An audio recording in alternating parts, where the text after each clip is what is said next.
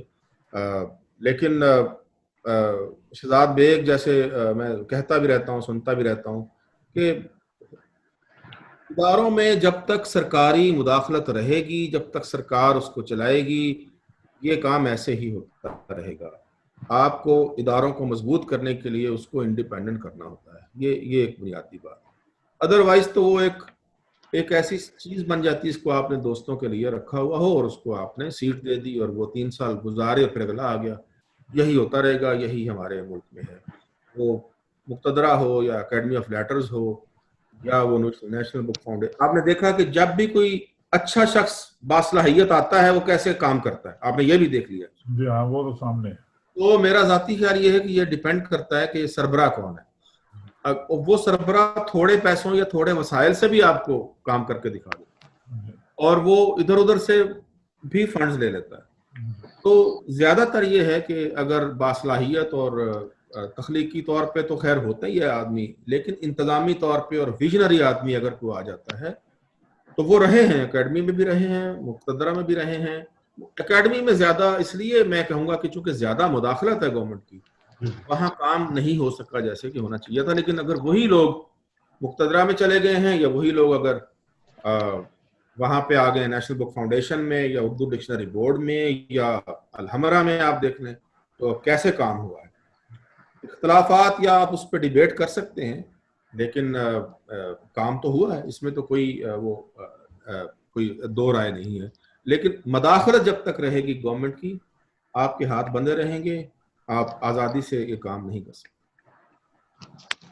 جی, اب آخر میں کلام شاعر با زبان شاعر, ہاں جی, میں آپ کیا سنانا چاہتے ہیں؟ ایک نظم بھی سنائیں, ایک غزل بھی سنائیں. جی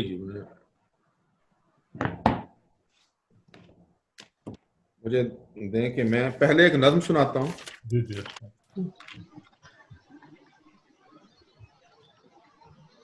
اشمت صاحب اگر تھوڑا سا پیچھے ہو جائیں. ہاں. رات چلتی رہی جسم کے مابدوں میں, زمانوں سے جلتے دیوں کو بجھاتی ہوئی, لمحہ لمحہ اداسی کا ایندھن بنی, نارسائی کی رمزوں میں لپٹی ہوئی رات چلتی رہی. رات چلتی رہی جسم کے مابدوں میں, زمانوں سے جلتے دیوں کو بجھاتی ہوئی, لمحہ لمحہ اداسی کا ایندھن بنی, نارسائی کی رمزوں میں لپٹی ہوئی رات چلتی رہی. کیا بات. یاد چلتی رہی, یاد چلتی رہی خستگی کے مساموں میں اٹکی ہوئی, دلی کے زمانوں میں جیبوں جرابوں درازوں کتابوں میں رکھی ہوئی درد بنتی ہوئی یاد چلتی رہی. خستگی کے مساموں میں اٹکی ہوئی, بے دلی کے زمانوں میں جیبوں جرابوں درازوں کتابوں میں رکھی ہوئی درد بنتی ہوئی یاد چلتی رہی. خواب چلتا رہا, خواب چلتا رہا دشت فرقت میں بھٹکی ہوئی نیند میں, ہجر کے جنگلوں سے گزرتے ہوئے سر پٹکتے ہوئے خواب چلتا رہا. دشت فرقت میں بھٹکی ہوئی نیند میں, ہجر کے جنگلوں سے گزرتے ہوئے سر پٹکتے ہوئے خواب چلتا رہا. وقت چلتا رہا, کیا بات. وقت چلتا رہا روز و شب کے اجل خیز چکر میں, آدرش ڈھوتے ہوئے دھول بنتے ہوئے, کڑکڑاتی ہوئی دھوپ میں غیر ہموار رستوں ڈھلانوں پہ گرتا ہوا وقت چلتا رہا. روز و شب کے اجل خیز چکر میں آدرش ڈھوتے ہوئے دھول ہوتے ہوئے, کڑکڑاتی ہوئی دھوپ میں غیر ہموار رستوں ڈھلانوں پہ گرتا ہوا وقت چلتا رہا. وقت چلتا رہا رائگانی کے دکھ سے نمٹتے ہوئے, جسم گھڑتے رہے نظم چلتی رہی. واہ واہ واہ واہ واہ.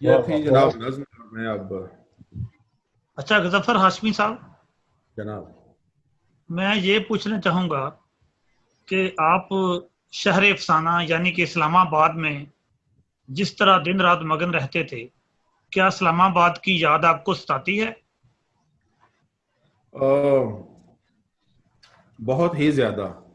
اور کبھی کبھی یہاں پہ ایک ایسا فیز آتا ہے ہم پہ کہ ہم اس ڈپریشن میں چلے جاتے ہیں، اس نوسٹیلجیا میں چلے جاتے ہیں، اور پھر ہمیں کچھ اچھا نہیں لگتا، کیونکہ وہ میں مس کرتا ہوں ہر وقت. اور شاید یہ وقت جلدی ختم ہو جائے گا اور انشاءاللہ واپسی ہوگی، اور یہ وقت جو ہے، لیکن میرا خیال یہ ہے کہ ساتھ یہ بھی ایک آسودگی ہے، ایک طمانیت یہ بھی ہے کہ آپ سے اللہ تعالیٰ نے جہاں آپ کو رکھنا ہوتا ہے، یا جہاں رزق کے وسائل ہوتے ہیں، یا جہاں آپ کے کوئی کام لینا ہوتا ہے، کچھ لکھنے پڑھنے کا یا تجربات ایکسپوجر کا، وہ آپ نے وہاں جانا ہی ہوتا ہے. میرا ہی ایک شعر ہے کہ وہاں اسے ہر حال میں جانا ہوتا ہے جہاں کسی کا آب و دانہ ہوتا ہے. واہ، آب و دانہ کا سلسلہ جو ہے وہ جاری ہے، لیکن میں بہت مس کرتا ہوں. اچھا غضنفر ہاشمی صاحب، یہ کلام شاعر بازبان شاعر کا سلسلہ چل رہا ہے، لیکن مجھے آپ کی یہ غزل بہت پسند ہے کہ پوری تصویر مجھے اس کی بنانی بھی نہیں، اگر اس کے چاند جو اشعار ہے وہ ادا ہاں، یہ شہزاد بیگ صاحب، جب میں کچھ عرصہ صابر صاحب میں فیصل آباد مجھے جانا پڑا دفتری معاملات میں، تو شہزاد سے بڑی محبت رہی، اور ان دنوں یہ غزل جو تھی یہ سنائی، اور پھر انہوں نے مشاعروں میں بھی اس کو وہاں پہ لکھا، اور مجھے خوشی ہے اس بات کی کہ ہمارا دوست یاد رکھتا. وہ تھی کہ اتنا رویا ہوں کہ اب آنکھ میں پانی بھی نہیں.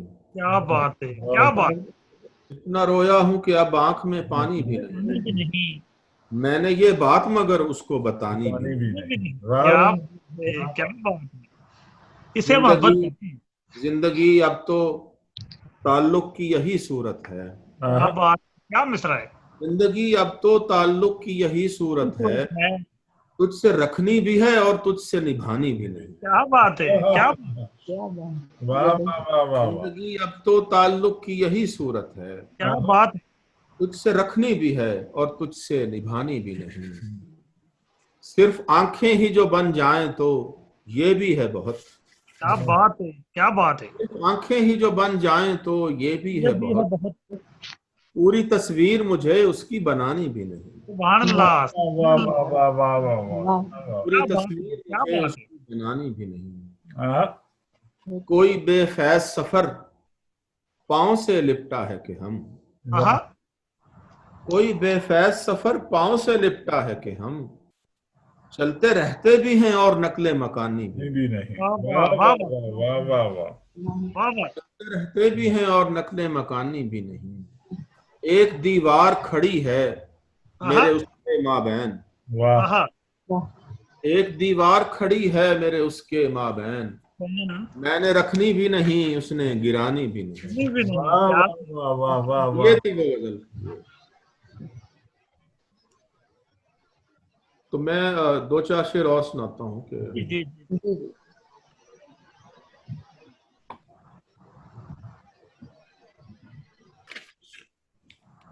سخن کا لہجہ گمان خانے میں رہ گیا ہے. کیا بات ہے، کیا بات ہے. سخن کا لہجہ گمان خانے میں رہ گیا ہے. میرا زمانہ کسی زمانے میں رہ گیا ہے. میرا زمانہ کسی زمانے میں رہ گیا ہے. ابھی تہی دست مجھ کو مت جان اے زمانے.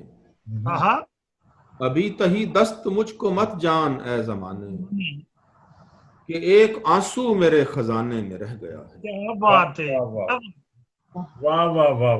کہ ایک آنسو میرے خزانے میں رہ گیا. بہت اچھے، بہت اچھے. جو تجھ کو جانا ہے اس اندھیرے میں ہی چلا جا. جو تجھ کو جانا ہے اس اندھیرے میں ہی چلا جا. بس ایک لمحہ دیا جلانے میں رہ گیا.